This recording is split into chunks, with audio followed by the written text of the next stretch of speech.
Hazır bana işini ve kanı yağını ek yaptılar aynen. Birinde yine vakit çıktı. Yine. Bize şimdi sümelekle bir özletip oğlandan ki toz verecektik. Şöyle öçürse şu çıksa şu. Ne olursa yine.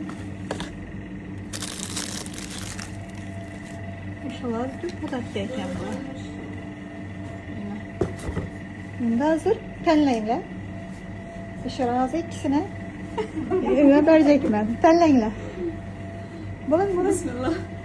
Bir gün cuma da ver hadi. Bir gün cuma bismillah da ver hadi. Karın kırık makarnalar çıkarıyor. Stakan toplam. Sakın Yes. Evet. Kırk oldu. Sana çıktı. Ne yapalım? Yana. Yana kayıta oraya Hadi geri düşme. Hadi gerek bu da. Şunu alın. Sakın. stakan toplam.